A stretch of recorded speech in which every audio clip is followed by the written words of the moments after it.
Here are 5 of the greatest NBA trades and signings that have led to an NBA championship that year or the year after. Series. Keep in mind these are not in any order. At number 5, Rasheed Wallace for the Detroit Pistons. During the 2003-04 season, the Detroit Pistons started out strong, winning 14 out of their first 20 playoff games, but it wouldn't last, and management quickly realized if they had any chance to go anywhere this postseason, they needed to make a move during the season. They were a good team, but looking for that one piece to help get them ready for the playoffs and push for the NBA Finals. That's when a disgruntled Portland team who had had enough of Rasheed would actually trade him over to the Atlanta Hawks, where he played a total of 1 game. Yeah. He literally only played 1 game and shot as many shots as he could in that 1 game for the Atlanta Hawks. But then he was quickly traded to the Detroit Pistons in a salary dump move, as he had no use in Atlanta. But for the Detroit Pistons, he was literally their perfect player. He fit in the first minute he stepped in that locker room. Welcome, boy, welcome. We didn't even know how good of a defender he was until he got here. A great hot shot by Rasheed Wallace. I just thought he was a perfect fit. I thought he embodied what we wanted to be here. Here's a guy that wants to win. Here's a guy that's dedicated. He's unselfish. He's a great teammate. I just thought that, you know what, that guy's a Detroit Piston. When you look at the Detroit Pistons of 2004, he not only added to the defensive philosophy and mentality of the Detroit Pistons at the time, with Rip Hamilton, Ben Wallace, and Tayshaun Prince, he was a valuable offensive player as well. As a big man, which the Pistons really needed considering that Ben Wallace, as great as he was defensively, wasn't a talented offensive player, which meant their front court really struggled on the offensive line. But Rasheed Wallace had some questions. He came in with an attitude and a bad temper. But that's what made him great for the Detroit Pistons. As we all know, they've always been an underdog team, a team with heart and soul and passion, and people criticizing that team the way they did with Rasheed Wallace. And whilst the attitude issues were noticeable, in Detroit he played like a man who wanted to show the fans that he was a good guy, who could help this team win and win an NBA championship, and he quickly became a fan favourite in no time. He played with an attitude and a ton of emotion and passion for the city, which they loved. And when the Pistons acquired Wallace, they were 34-23, but after, they finished the season with an astounding 20-5 record to finish the regular season with Rasheed Wallace as their new focal point. We know the rest. It's an amazing part of NBA history. The Lakers of 2004 with Kobe Bryant, Shaq, Karl Malone and Gary Payton would lose to this underdog team, the Pistons team. Ben Wallace, Rasheed Wallace, Chauncey Billups, Rip Hamilton and Tayshaun Prince, which wasn't led by anybody. It was a great team, an all-around team. All players played their role, but one thing's for sure is the Pistons don't go on to win that NBA championship without Rasheed Wallace, and him being acquired on February of 2004 was the best thing they could have done that season. To contain Kobe Bryant, Gary Payton, but in terms of their bigs in Karl Malone and Shaquille O'Neal, that was an amazing achievement. The Pistons needed the Wallace boys to play tough and physical, and without one of them, I don't think they win an NBA championship that year. Number 4, Dennis Rodman and the Chicago Bulls. With the Michael Jordan documentary airing, everybody's talking about the Bulls of the 90s, Jerry Krause and the breakup of the Bulls after their three-peat, but I think it's fair to say without Dennis Rodman as a member of the second three-peat Chicago Bulls team, it's quite possible the Bulls don't go 6 for 6 without Dennis, and here's why. The previous season, before Dennis became a Bull, Michael Jordan had returned to the team in the spring of 1995, but the Bulls still lost to the Orlando Magic in the Eastern Conference semifinals with Shaquille O'Neal and Penny Hardaway. And in the postseason of the Chicago Bulls meetings, they made it clear they needed a rebounder. They needed to go after somebody to replace Horace Grant, who they lost the year prior. Phil Jackson said, and I quote, "If we were going to win an NBA championship, we had to have somebody who could fetch the ball." That was an expression he used, according to Jerry Reinsdorf at the time. And all names kept leading back to one, the Worm, Dennis Rodman, the greatest rebounder that ever lived. And at the time, he was having issues in San Antonio, and both Dennis and the Spurs wanted to part ways. That meant the most talented rebounder ever, and one of the greatest defensive players of all time was up for grabs. The literal perfect piece for this Chicago Bulls team after losing Horace Grant the year prior.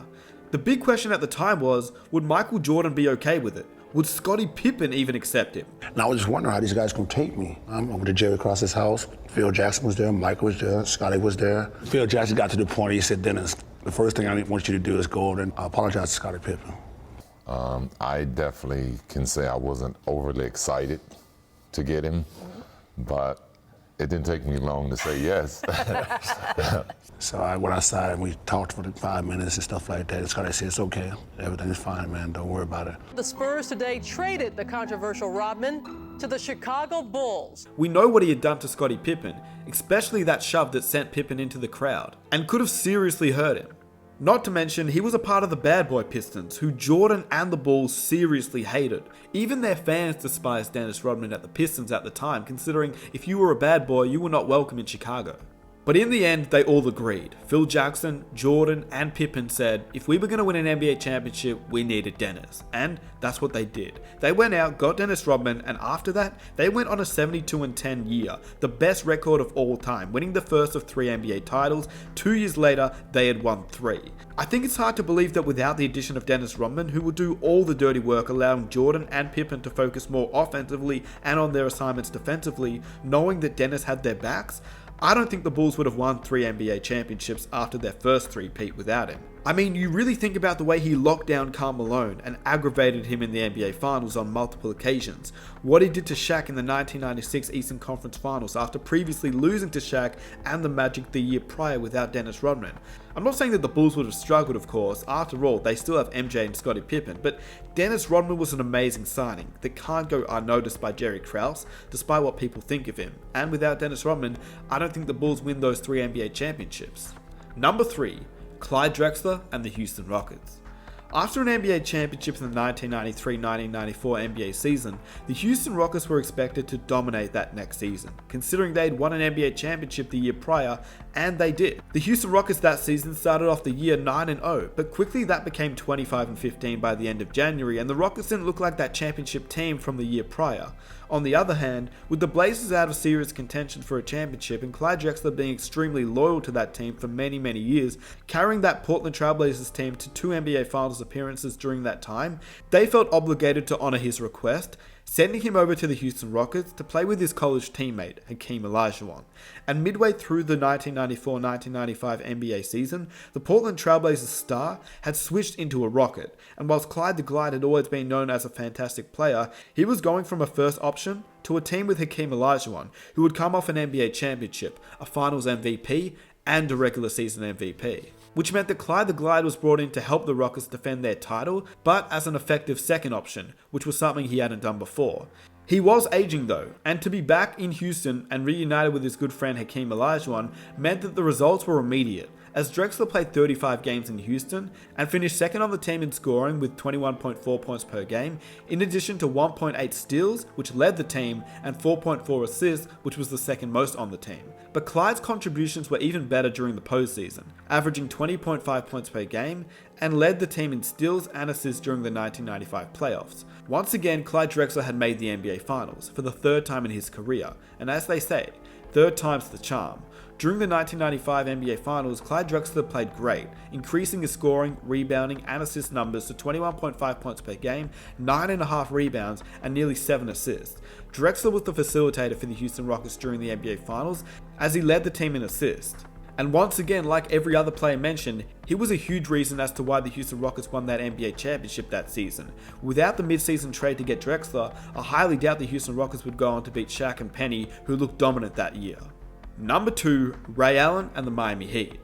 It seemed like such an obvious addition at the time. Miami had their star players in LeBron James and Dwayne Wade, obviously Chris Bosh, the big three, who all needed their space in the middle. They needed shooters on the outside, hence why they had players like Mike Miller, Shane Battier, Rashard Lewis, who were all amazing 3-point shooters. But the Heat weren't done there. They got the best 3-point shooter to ever live at the time. It was a no-brainer, a 1-year contract, $3 million, veterans minimum, for a proven 3-point shooter who was a perfect fit. And we all know how beneficial he was for this Miami Heat team in clutch situations. And his presence from behind the arc would help free LeBron and Wade. Even at his older age, he was still an elite shooter, and he'd also accepted his reserve role. Allen came off the bench in all 79 games in which he appeared for the Miami Heat, and he averaged 10.9 points on 45% field goal shooting and 88% from the free throw line. And he hit numerous clutch threes for the Miami Heat that season, but none greater than the Game 6 3 in Miami to basically force a Game 7 and eventually an NBA championship in Miami. He wasn't the reason LeBron James and the Miami Heat won the championship in 2013. as the Heat don't get to that stage without LeBron James having a monster fourth quarter, or even without Chris Bosh who climbed high for that rebound to actually kick it out to Ray Allen. But in the end, the shot is one of the most iconic shots in NBA history, in NBA Finals history, and had it been any other player in his position in the league at the time, it's hard to imagine they make that shot, which is why it's one of the greatest signings of all time that led to an NBA championship, and it just happened to be for the Miami Heat. And at number 1, Ron Artest and the Los Angeles. Both players are grit and grind players, both players had crazy dyed hair, both players played incredible defensively, and they both got under their opponent's skin.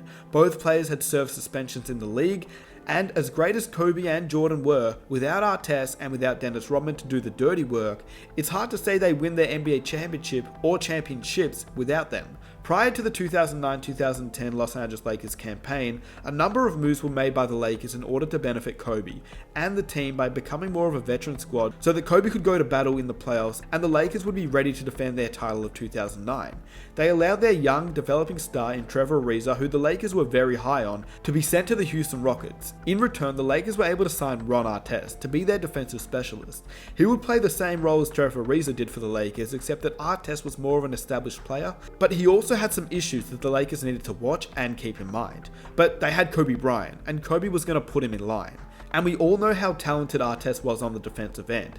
He had a Defensive Player of the Year accolade, and he was part of all defensive teams. The Lakers knew how great of a fit he'd be alongside Powell and Kobe, and the fact that now Ron Artest was able to effectively guard the opposition's top scorer meant that Kobe could concentrate on more of an offensive load rather than both, offensively and defensively, because he wouldn't have to guard the best player, which meant that he could conserve his energy and dominate more on the offensive end, allowing Artest to chase around the opposition's top scorer on the defensive end. Not only did Ron Artest play his role well, which allowed the Lakers to win a championship that year, he literally won them playoff games off his own shots. In Game 6 against the Phoenix Suns with the series tied 2-2, Bryant turns and comes up short. Ron Artest as Bryant fires one that came up short. Artest, no question, got it off on time. Which, if they were going down 3-2 against a tough Phoenix Suns team, who's to say that the Los Angeles Lakers don't come out of that series with the win? Not only did he win that game for the Los Angeles Lakers, he also had his most memorable play for the 2009-2010 NBA season during the NBA Finals. Kobe Bryant got doubled on the three-point line, kicks it out to Artest, Artest hits the game-winning 3, celebrates, and we know the rest as history. And those were 5 NBA players through trade or signings that dramatically changed the franchise and the team and allowed them to get into the NBA Finals and win it all. Without these players on their teams, it's hard to believe they win an NBA championship. Yes, they may have been close, but as we all know, the NBA is a team sport. It takes a team effort, and without players like Artest, Dennis Rodman, Ray Allen who hit the clutch 3, Rasheed Wallace to lock down alongside Ben Wallace, and Clyde the Glide Drexler, it's hard to imagine that those teams win NBA championships without these players. So if you have any other players that you believe could have been mentioned in this video, let me know by commenting down below, and if you're new around here, be sure to hit that subscribe button for NBA content every single week, and I'd greatly appreciate it if you guys could drop a like to show support. It's been your boy Nick Smith, I am out. Peace.